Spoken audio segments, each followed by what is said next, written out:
సరే మేడిగడ్డ దగ్గరనేమో కుంటి సాకులు పెట్టి కేసీఆర్కు పేరు వస్తుందో బీఆర్ఎస్కు పేరు వస్తుందని నువ్వు మోటార్ లాంచ్ చేయకుండా డ్రామాలు నడుపుతా ఉన్నావు. సమ్మక్క బ్యారేజ్ దగ్గర ఈరోజు దేవాదుల మోటార్లు ఎందుకు నడుపుతలేవు? అదేం ఎన్డీఎస్ఏ అడ్డం లేదు, ఏం అడ్డం లేదు కదా.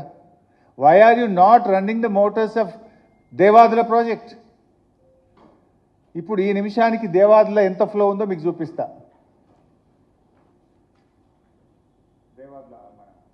సమక్క బ్యారేజ్ ఆన్ చేయి బాబు. ఎస్,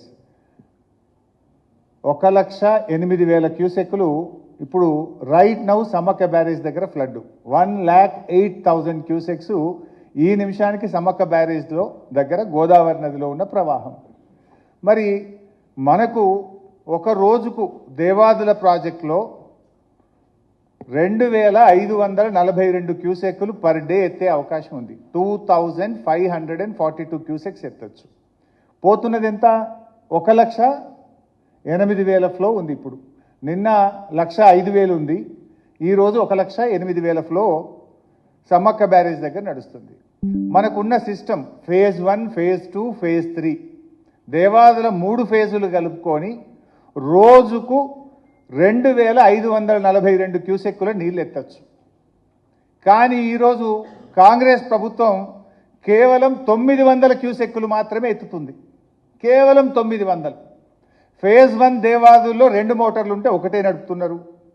ఫేజ్ 2 దేవాదుల్లో 2 మోటార్లు ఉంటే ఒకటే నడుపుతున్నారు. ఫేజ్ 3 దేవాదుల్లో 6 మోటార్లు ఉంటే 2 మోటార్లు నడుపుతున్నారు.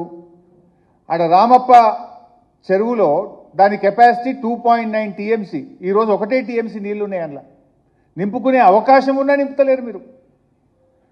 అదేవిధంగా ధర్మసాగర్ కెపాసిటీ 1.5 టీఎంసీ, ఇవాళ కేవలం 0.5 టీఎంసీ ఉంది. వరంగల్ జిల్లాలో 75-80% చెరువులు ఎండిపోయి ఉన్నాయి. అరే అంత అద్భుతంగా నది ప్రవహిస్తూ ఉంటే సిస్టమ్ అంతా కూడా BRS party phase 1, phase 2, phase 3 Devadula పూర్తి చేసి రోజుకు 2,542 క్యూసెక్కుల నీళ్లు ఎత్తుకునే అవకాశం ఉంటే కూడా నీ గురుదక్షిణ చెల్లింపులో భాగంగా నీ చంద్రబాబుకు కిందికి ఇడిచిపెడుతున్నావు. ఎందుకు మోటార్లు ఆన్ చేస్తలేవు? ఇక్కడ ఎన్డీఏ అడ్డం లేదు, రిపేర్లు లేవు, ఏది లేదు కదా. కట్నీళ్లు పెట్టిన పొయ్యిలు ఎక్కుంది. ఆడ మోటార్లు వచ్చి నువ్వు వరంగల్ జిల్లాను ఎందుకు సస్యశ్యామలం చేస్తలేవు? నువ్వు ఆ రోజుకు 0.5 టీఎంసీ, 2,500 అంటే రోజు 0.5 టీఎంసీ. మరి ఎందుకు ఎత్తలేవు? నీ నీ నీ నీ నీ ఉద్దేశం ఏంటని నేను అడుగుతా ఉన్నా. Is it not failure of your government? సోయి లేదు మీకు. గోదావరి నీళ్లు పోతుంటే నీళ్లు ఎత్తుకోవాలనే సోయి లేదు.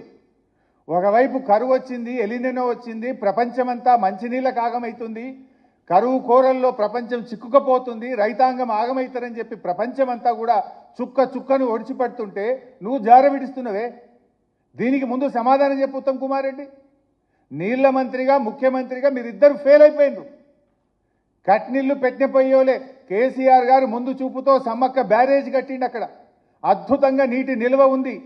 సమ్మక్క బ్యారేజ్లో ఈరోజు 75 మీటర్స్ లెవెల్ ఉంది. మనకు దేవాదుల మోటార్లు 71 మీటర్స్లోనే నడుస్తాయి. ఈరోజు 75 మీటర్స్ లెవెల్ ఉంది. అయినా కూడా నీ నిర్లక్ష్యం వల్ల, నేరపూరిత నిర్లక్ష్యం, క్రిమినల్ నెగ్లిజెన్స్, నీళ్లు ఉండి కూడా ఎత్తుకోకపోవడం, నీళ్లు ఉండి కూడా దాన్ని ఉపయోగించకపోవడం అనేది ఇది క్రిమినల్ నెగ్లిజెన్స్. మిమ్మల్ని ఉరిదీసినా తప్పు లేదు. నీళ్లున్నాయి, నది బారుతుంది, మోటార్లు ఉన్నాయి, సిస్టమ్ ఉంది, చెరువులు ఖాళీగా ఉన్నాయి, రిజర్వాయర్లు ఖాళీగా ఉన్నాయి, కరువు కోరల్లో చిక్కుకున్నది ప్రపంచమంతా. ఇవాళ ఎలినినోతో బాధపడుతుంటే నువ్వు నీళ్లుండి ఎత్తలేదంటే మీరు ఏ రకమైన నిర్లక్ష్యాన్ని పాల్పడుతున్నారో ముందు దీనికి సమాధానం చెప్పండి.